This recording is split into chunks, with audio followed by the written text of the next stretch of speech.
You ever made an $800 mistake? Well, I have. Welcome to this week's episode of Comedian MTG. My name is Ian, and today we are breaking down the top 16 of the King's Court 5K tournament that I attended last weekend. Now, as many people know from social media, I attended 2 tournaments last weekend.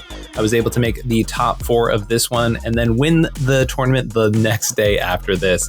Both pretty sizable tournaments, and obviously I'm super proud of my run. However, as I've alluded to already, things in the finals may have not gone quite as well, but we're going to talk about the top 16 deck lists of today. I'll especially go into detail about the deck that I was running for today's tournament, which was Kefka, and we'll go from there, talk a little bit about my experience at the tournament, and break things down for you all. But for the time being, let's start talking about the cEDH deck list. But before we do, make sure to hit that like button, that subscribe button if you enjoy content like this. And if you're interested in, after today's video or the video following this, in some cEDH coaching, check me out at comedianmtg@gmail.com or in any of the places in my link tree down below. I have a crazy couple next week, so if you reach out and it takes me a couple days to get back to you, just know it's probably because I'm traveling or at some big event. But don't worry, I'll get back to you all. It's my utmost importance to get everybody in, especially before we have the 20K coming at the end of next month. So obviously it's a really big time for a lot of people. So if you're interested, once again, email me comedianmtg@gmail.com, or you can check any of the places in the description down below. Without any further ado, let's talk about our 16th place deck list, Wombology, the study of Wumbo. This is a Rona Turbo list. For those who've been paying attention to the channel lately, I have mentioned this deck list before. Rona was one of the lists that did well when I went to SCG Hartford, and our pilot here, cEDH Network, has been doing pretty well with this deck list pretty consistently. He's sort of been one of the main people pushing this Rona deck list pretty consistently. And it's a really interesting deck. What you might not know from, not many folks running Rona historically, is that Rona has a pretty tight, compact, and fast combo in the command zone. Basically, things that people might recognize from our classic, Valley Floodcaller combos, this Retraction, Helix, and Banishing Knack, also work with Rona, because Rona has an ability that says whenever you cast a legendary spell, you may untap Rona, Herald Invasion. Then it also has a tap, draw a card, and discard ability. So basically, if you put a Banishing Knack or a Retraction Helix on Rona, you have the ability to bounce things throughout the course of your turn, and then whenever you cast a legendary spell, you get to untap Rona. Now, this is very powerful when in combination with either A, Mox Amber, right, able to make infinite blue mana, or B, if you have Metalcraft online, Mox Opal, which it makes infinite black mana. So there's a lot of ways to be able to actually go off with this combo. Now, there's definitely going to be some other interesting artifacts throughout the deck that also illustrate that they can be looped infinitely as well. For example, things like the Lunatic Pandora, or things like the Might Stone and the Weak Stone. After you make infinite mana, you're able to bounce your rocks over and over again. And then if you're doing Might Stone, Weak Stone, you can draw through your deck. The Pandora is able to, I guess, surveil through the entire deck, which is pretty interesting. I'm not sure. I think that's the most succinct game plan, but definitely pretty interesting to say the least. So basically, we are trying to go infinite with Rona, make infinite mana, and then bounce a legend over and over again. What's cool is that all of these planeswalkers are actually infinite mana outlets, right? You're able to pick them up and play them again and activate their abilities over and over again, which is a really cool way to be able to win the game. There's also outlets like Walking Ballista, stuff like that. So with the number of different infinite bounces, you can really go infinite in a lot of different ways in this deck, which is nice because they all kind of, for the most part, have a relatively high card quality to them. Some of the cards more than others, right? Even pieces like Venser end up being kind of interesting, because if you have an outlet that is not specifically a legend, you can then start bouncing Venser over and over again and bounce other permanents too, as well as your opponent's permanents. So there's some interesting ways to win throughout this deck. Plus, obviously being in Dimir, fastest Oracle, demonic consultation, all that kind of stuff. It's a really fascinating deck. It can play fast. It can play the long game too. Really cool stuff here out of this Rona list. We got Big Bear here with Atali's top of the food chain. For those who don't know, Big Bear had a pretty good run earlier in the year, winning 2 tournaments with this Atali list. So still been out here playing Atali. I know for a minute he was playing some other decks, but it seems that Atali has become his comfort zone. So back on the grind with the Dino.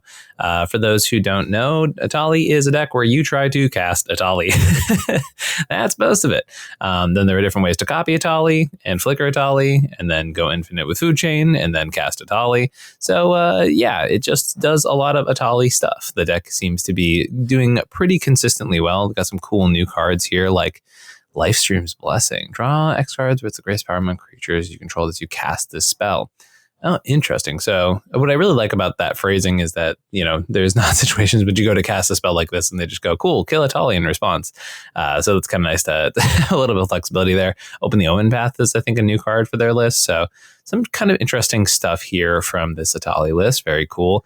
Yeah, Atali's been doing pretty solid in the meta right now. There was a period of time where it was like winning multiple tournaments in a month. And now I think the numbers have kind of calmed back down.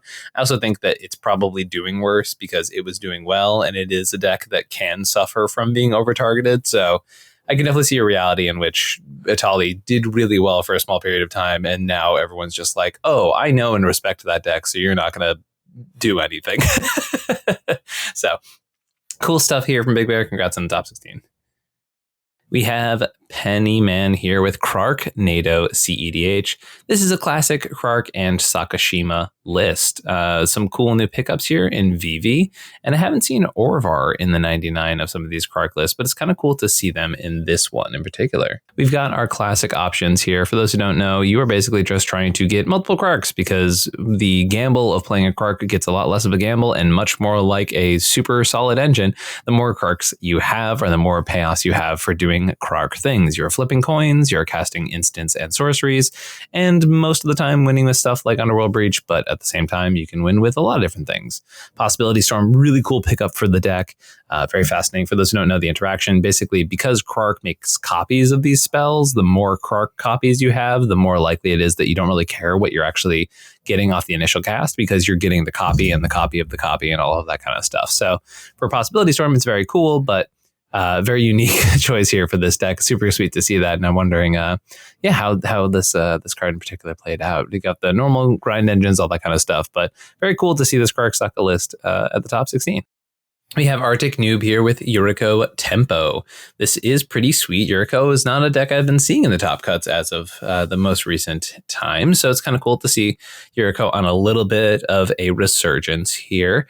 Not running too many super crazy options that I'm not used to in these decks, but I do love seeing that there is a sort of card quality increase, it feels like, maybe, to compared to older Yuriko lists. Maybe that might not even be true, but the idea with Yuriko, if you're unfamiliar, is that you're just trying to get as many Yuriko triggers as possible. Occasionally, you'll want to win with the Thassa's Oracle Demonic Consultation thing, but a lot of the time with this deck, you are just doing ninja stuff and you're hitting people with ninjas and you're flipping over things and you're hoping that those things are some of your higher mana value things in the deck, like Shadow of Mortality, Temporal Trespass, Enter the Infinite, Seagate Restoration, right? And a lot of the time this deck acts as a burn deck. And what's nice is that, you have access to a lot of free spells because they tend to have a lot of higher mana value and then be given weird free conditions, right? So things like Commandeer, for example, 7 mana value spell if you flip it off the top to Yuriko, but if it's, not being flipped off the top, it's still a pretty decent card as far as being able to just use it over the course of the game. So we have Matt Hayes here with Split Second Tribal.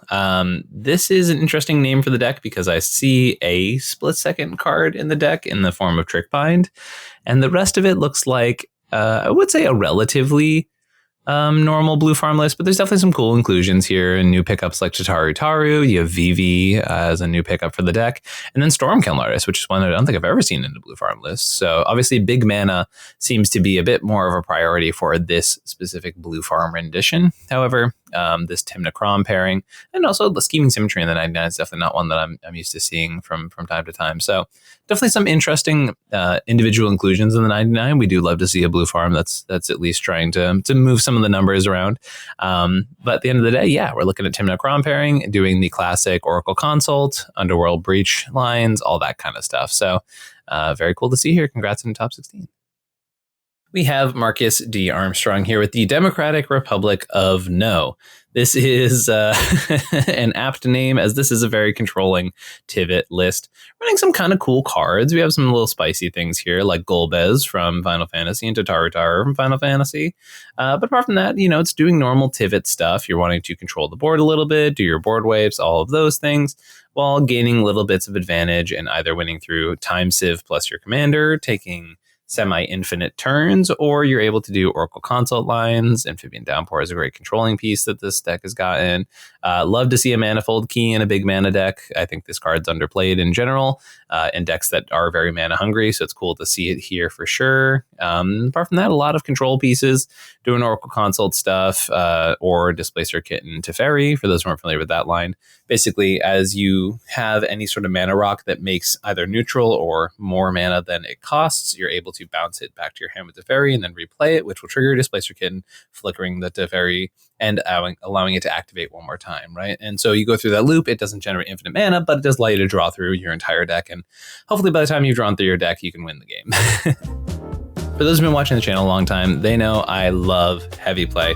And it's so funny, I get actually a lot of questions about heavy play products when I'm out and about at events, because this is legitimately the products I use to protect my deck boxes. I use their playmats, I use their dice trays, I use their magnetic system, literally during the course of almost every tournament, unless I'm doing something very particular with, for example, when I played Loot and put it in the Loot deck box. But yeah, heavy play products are absolutely such high quality products, and I use it every tournament, not because I have to as part of my contract, but just because I genuinely love this product. And it's super easy for me to talk about all the reasons I love heavy play, because it's good, because they're all great. They've also have a new batch of their sleeves out right now, which have a bunch of new vibrant colors. And I know historically there were some issues with some of the sleeves splitting. I've even talked to some of the heavy play reps.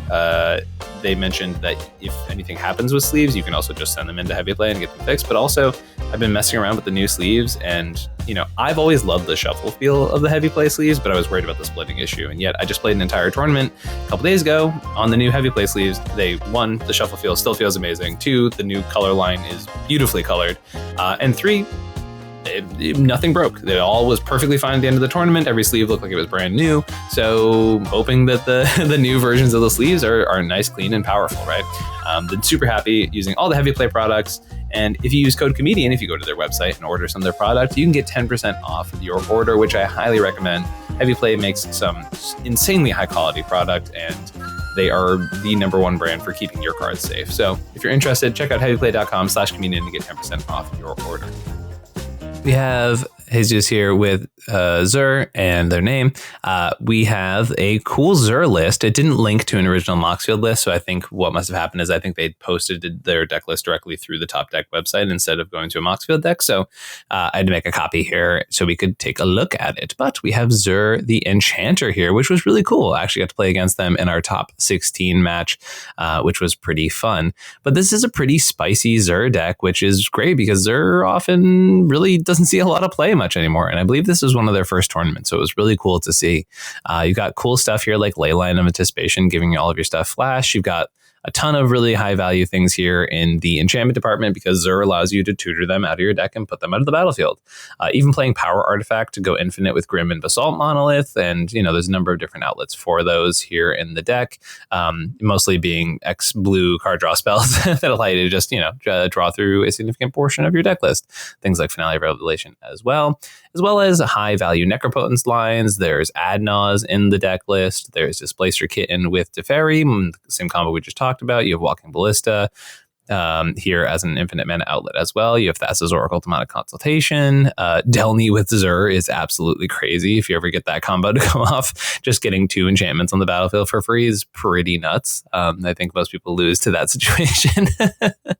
But really cool to see Zur making the top cut of a tournament because, as I mentioned, it's a deck that, it was the boogeyman back in like 2012, but really doesn't see a lot of cEDH play now ever since like the format has been established as a competitive format. So very cool stuff to see here from our pilot, and very cool to see this unique take on Zur making top cut. We have Gaping Grape here with Najeela proxies, which I'm assuming means this is their list with proxies in it.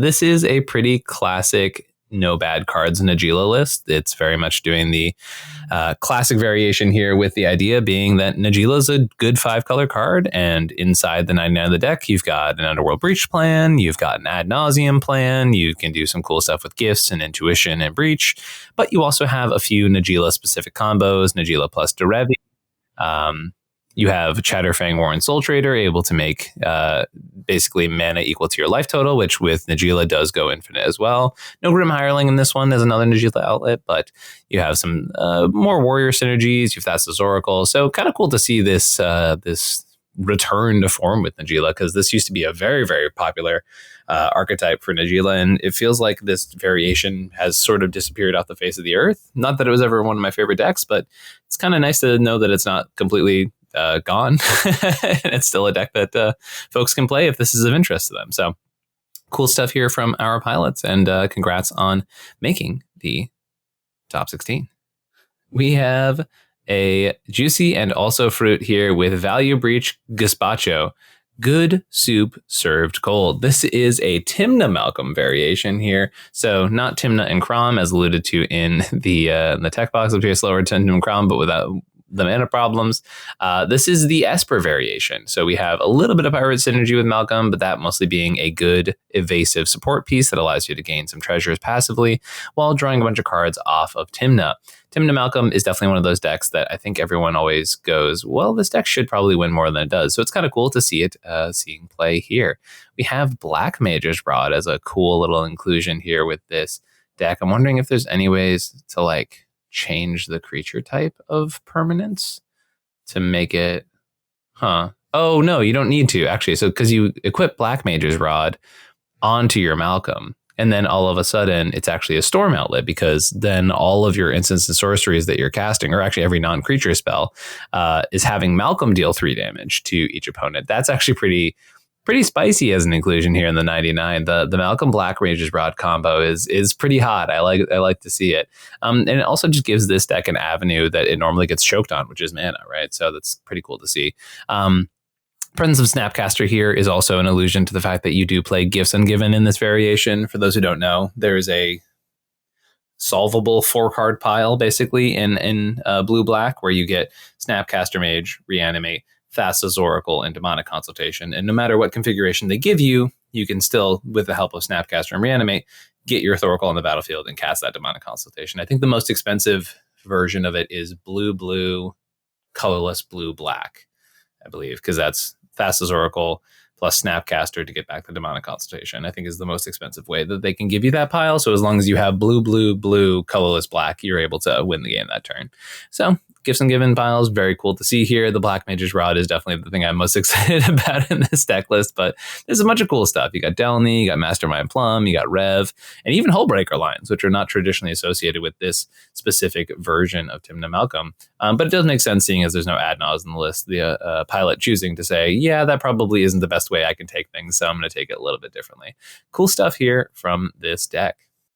We have another Najeela here with this Cloud Strife variation, but yeah, as I mentioned, Najeela maybe being resurrected from the dead. This variation is on Grim Hireling, like we mentioned a little bit earlier. It is on the Chatterfang, but not Warren Soul Trader. Okay, so it's just Chatterfang. Very interesting stuff there for that in particular. Cool. And then, you know, as I said, kind of transitioning back into, okay, here's the good stuff pile for this archetype. Trying to do breach lines, 30 lands, actually more than I was expecting in this type of deck. Sometimes with these Najeela variants, there's a little bit more of a beatdown plan, a little bit more of an aggro plan, but seems like that's not really present in this specific rendition of the archetype. So very much a case of, you know, you've got a few of your Najeela combos, but apart from that, you're trying to do the sort of Turbo Nas style of things. So pretty interesting stuff here from this Najeela list. We have Clorox Mox here with Steamed Broccoli. It says Value Breach. I'm not sure if that is in reference to a tournament coming up, but this is a Kinan list here from this pilot. And yeah, we have a Kinan here in the top cut. We got Dimensional Infiltrator, one of the coolest colorless outlets in this archetype. And one of the few times people mentioned, like, okay, what happens if you are a Thrasios list? Dimensional Infiltrator is the card that you kind of go to as that backup plan. This is, apart from that, a pretty standard version of the copy heavy Kinan variations, right? We got copy enchantment, copy artifact, mirror maid, all that kind of stuff. And yeah, looking to have some pretty interesting stuff here. I believe this is yet to be legal, so I'm assuming this is in preparation for the next event, but yeah, good to see Kinan up here, still kind of doing its thing. A few spicy pieces here and there, but apart from that, we're looking at the controlling, copy Kinan lists that are able to put up some pretty consistent numbers here and do pretty well going into this format. So congrats to our pilot on making top 16.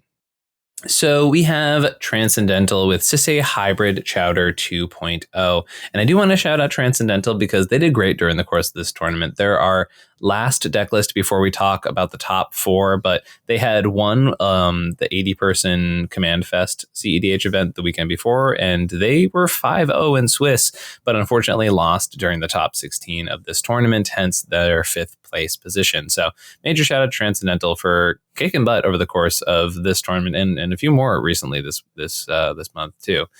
This is a hybrid Sisay list. So as I mentioned, this is a clam chowder list, and for those who aren't familiar with the archetype of clam chowder is a reference to Sisay lists that do not traditionally win through the normal planeswalker means or things like that. Kind of similar to what I brought to the Pink Pony Tussle.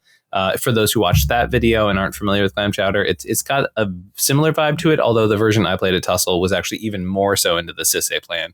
Whereas this archetype tends to be sort of good stuffy first, although they do become close. The big difference is that these versions of the deck are on Oracle Consult, yes, but they're also on things like Underworld Breach, right? So definitely a little bit more towards the good stuffy side of things. For those who are curious, they are on gifts piles, intuition piles. Transcendental whipped out Fire Covenant in the course of this tournament multiple times, which was very impactful every time I saw that card come out. Notably, there's also the Warren Chatterfang lines, which is really cool because I think when the rotation of the format just happened with the bans, or not just happened, but when the way the bans happened, I was mentioning that Warren Chatterfang I thought was one of the underrated combos going into the future for Sisay. For those who don't know, this is the combo that allows you to sack another creature and then basically make treasures equal to your life total. And with Sisay, what's really nice is that you can get Sisay to the point where you activate and then you go grab Kumbal, Profiteering Mare. And at that point, every time you are losing life, yes, but as you're losing life, you're also gaining it back and draining your opponents with Kumbal's ability. So also the fact that Kumbal is just like a high card quality card. I believe during the course of the tournament, Transcendental was playing Elasil Core, which is a cheaper version of Kumbal, but with less upside. And so they've switched over because Kumbal is just like a way higher card quality card in general.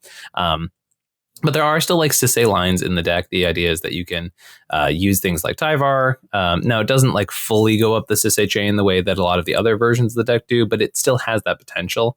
Basically, you're going to get to the point where you want to grab Derevi and then Derevi Emil plus either a tapper that makes 5 mana or Gaia's Cradle will allow you to go infinite that way. And then I believe the main outlet is that you get your Kinan, you flip until you hit an Orcish Bowmasters, and then you just start flickering the Bowmasters over and over again and ping your opponents to death through the Bowmaster means. So cool to see this like hybridized list, right? Using some of the tech of old Sisay stuff while also, making adaptations for the future, making adaptations for the modern metagame and things like that. So really cool stuff here from this tournament and from this player, and very cool to see this unique Sisay list.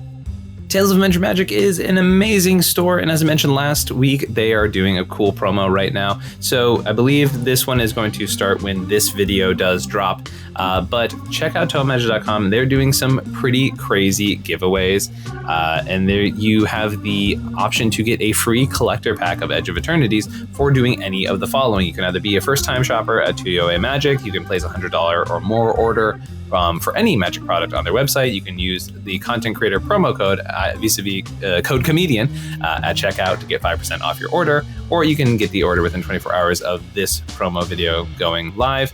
The promo description will say includes free collector back to them. You can take advantage of this offer. There's no cap on the amount of people that can take advantage of it. For those who don't know, Toa Magic has been a sponsor of this channel for a while. They make an amazing store happen. They have amazingly fast shipping. They have a crazy inventory of singles. If you see any large scale Magic event, they're probably there vending because they are one of the best premier stores for Magic singles, period. Their inventory, as I mentioned, is absolutely insane. Like if you ask them for reserve of stuff, they probably got copies, plural, of things that you might need. And as I mentioned, the convenience of being able to order online and pick up at location for big real Magic events is so nice. So check out toamidget.com if you're interested in that, and use code comedian to not only get entered in the giveaway, but also to get 5% off your order. So as I mentioned, I did end up making second place during the course of this tournament. And if you're interested in taking your cEDH game up to the next level, feel free to reach out to me at comedianmtg@gmail.com or any of the places in the link tree down below. As far as cEDH is concerned, I have more wins with different decks than any other player. And if you're interested in getting coaching from that, come find me. I've also been one of the top players for the past half a decade at this point. So if you're interested in taking that next step up in your game, let me know. I've got a number of clients who I've worked with that have been doing really well recently, including the player who ends up taking down the whole thing. Max B is someone I've worked with multiple times. So definitely some really cool stuff here. Very happy with my personal success and also the success of my client here in the course of this tournament, whose list we'll be talking about in just a little bit of time. We have Mirror Ninja 4Coin here with cEDH. Dang son, where'd you find this one? This is Arkham Dagen, a list that I feel like pops up in very specific regions of the country from time to time. But Arkham Dagen here in this cEDH top 4. For those who aren't familiar with Arkham, basically you have an ability where you can tap to sack an artifact creature to go get a non-creature artifact and slam it onto the battlefield. And there's a lot of artifacts that do a lot of crazy stuff. As you can see, as we start to get down here where all of these artifacts are, this deck does a lot of different things. Many people would assume Portal to Phyrexia being one of the main payoffs, being able to basically semi-wipe the board. You have God Pharaoh Statue, making your opponents not be able to cast a lot of their spells. There's also like dozens of infinite mana combos in this deck, things with like Basalt Monolith and Forsaken Monument and other pieces that are sort of running around. There's Mind Over Matter stuff with the One Ring. There's just like a lot of different high value, very explosive combos that you can have access to in the deck, plus a bunch of blue removal and interaction here to really be like an active player in the game for sure. Doing crazy stuff like having Memnarch as not only an outlet, but also able to do a bunch of crazy stuff with the fact that you can tutor up Mycosynth Lattice in this deck, so you can just start yoinking any permanent that you want, basically. There's a lot of really cool and crazy things here in this Arkham Dagen list, and it's very cool to see a list that is traditionally extremely spicy make a top 4 of this cEDH tournament. So congrats to our pilot for taking one of the cooler lists I've seen in a long time up to the top cut. We got Shodon 123 here with Magda Namicon, Casey, June 25, July 19. So I think they play the exact same list. This was a Magda pilot who I got to play multiple times during the course of this tournament, and they made Magda look pretty good. For those who don't know, Magda is trying to get 5 treasures and then win the game. That's basically it. They got their dwarves that allow them to make more treasures during combat.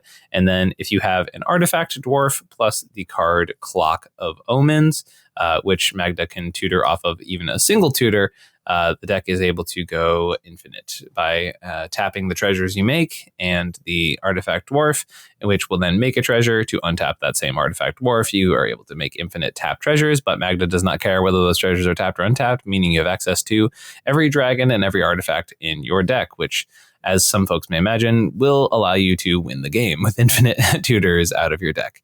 Makes it pretty dang easy. Some cool stuff out of the new Final Fantasy here with Go-Go. Our pilot for this deck was walking me through some of the Go-Go lines that appear in the deck when you make Go-Go a hasty copy of Magda, and how absolutely buck wild those can go.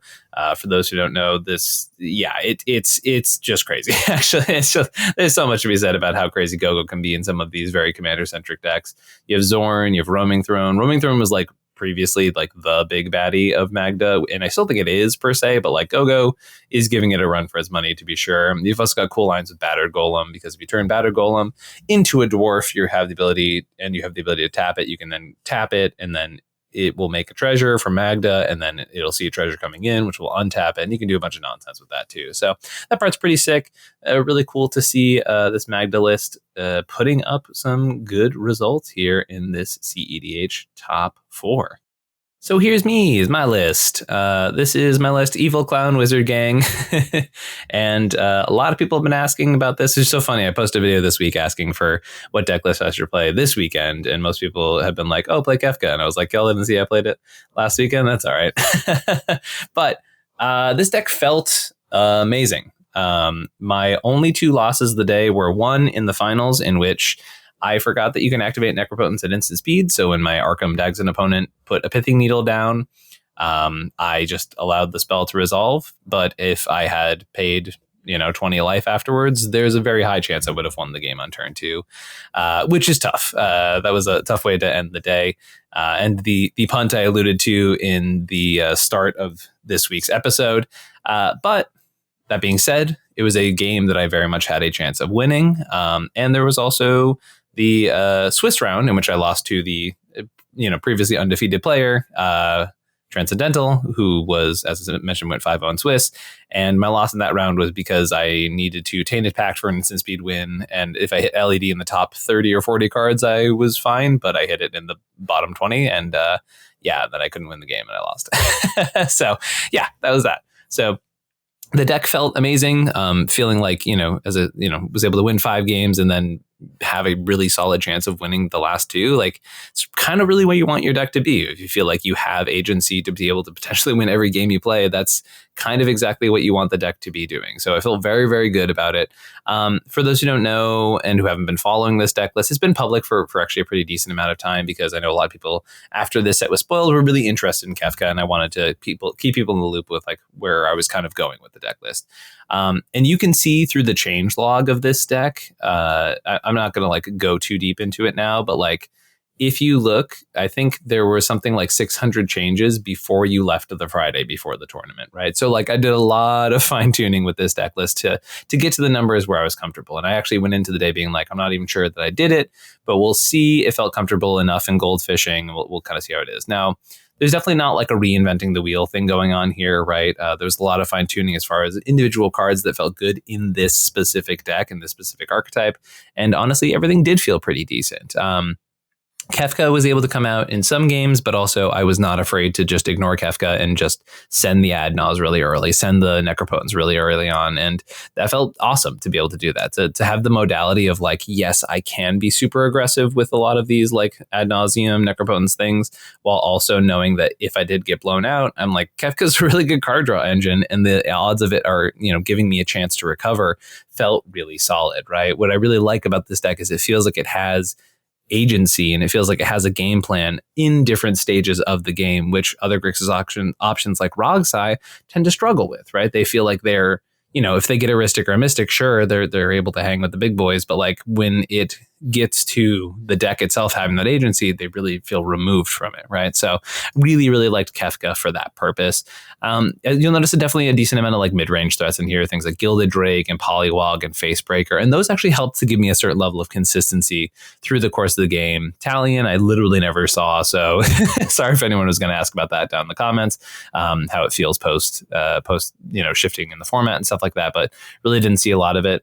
Snapcaster was in there just as kind of like an interesting tech choice. I figured with how much Kefka was going to be chucking things into the graveyard, I wanted something else recursive, and I didn't want to put in a Yawgmoth's Will, and I wanted more bodies to sack to things like Culling the Weak and Diabolic Intent. So I said, hey, let's play a Snapcaster. And actually, I did end up coming in during one of the course of the games. I sent an Adnaz turn 2, completely tapped out for it, and the ability to Snapcaster, or it was like Dark Ritual, Snapcaster, cast the Dark Ritual again, which gave me a body for my Culling the Weak. And so I ended up using a lot of mana, but it ended up netting more mana as time went on. So that ended up being pretty solid as well. So Snapcaster put in a decent amount of work. I'm not going to say it's like the end all be all or one of the best new things for all your turbo decks, but I didn't hate it. So it did pretty decently. Obviously, this is an Oracle deck. This is a Underworld Breach deck. I have been getting a lot of comments lately about folks with Mnemonic Betrayal, whether at tournaments or mentioning things like that. I cannot stress enough how little I think people should be cutting Mnemonic Betrayal.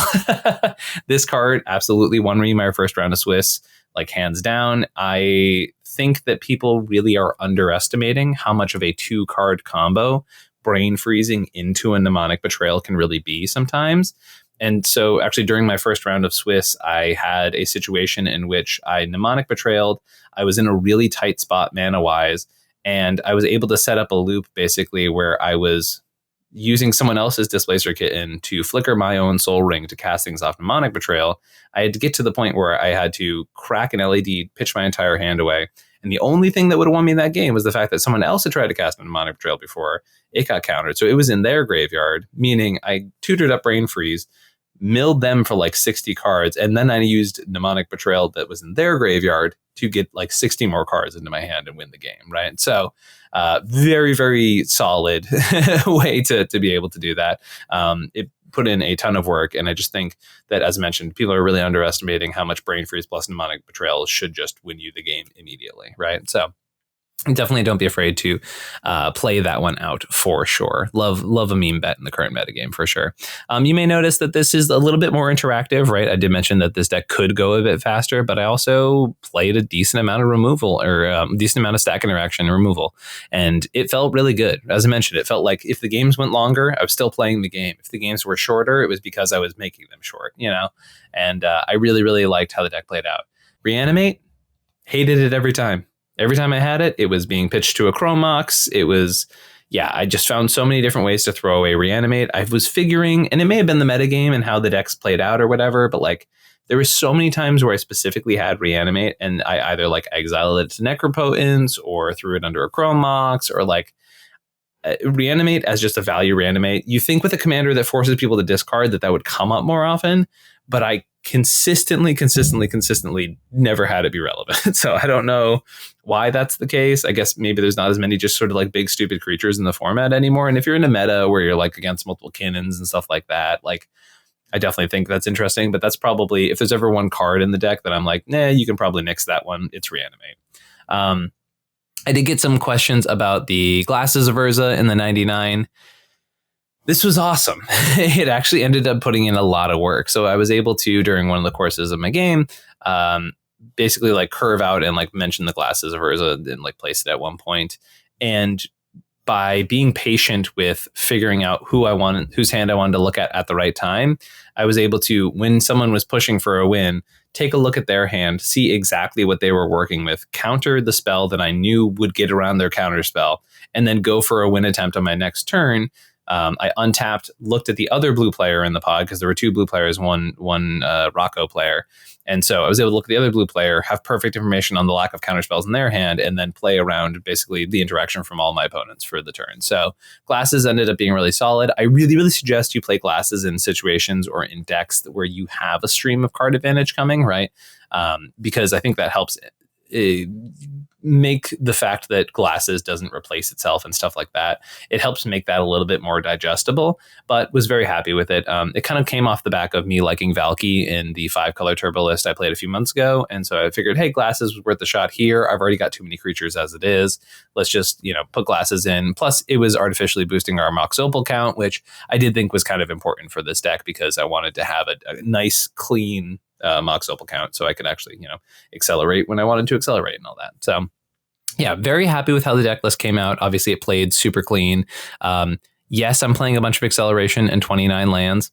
I don't think that's crazy. My mulligans were super consistent, and every time I mulliganed down really hard, I would then hit like a 4 or a 5 that was just like, for example, in the finals, I mulled a 4, but that 4 was turn 1 Necropotence, right? And so like the amount of lands, the amount of consistent mana, all that kind of stuff, I feel like we've sort of gone down this turbo rabbit hole where people really just love, cutting all the lands and things like that. And I think there is a certain level where people are just making their mulligans worse at a pretty consistent level, right? So even though this deck could be proactive, right? Could be very proactive. I won several games on turn 2, right? Or I guess turn 2 to turn 3 range. Pretty often I threatened at least turn 2 Necros multiple times, right? And so the fact that is the case with this deck list meant that even though I was playing more lands and playing a few more interactive pieces, it still felt like it was in almost every game. So I feel very, very happy with the deck. And I think there's definitely some interesting, thoughts moving forward about a lot of this stuff. So anyone has any specific questions on this deck list in particular, definitely feel free to leave them down below. Moving on to our winner.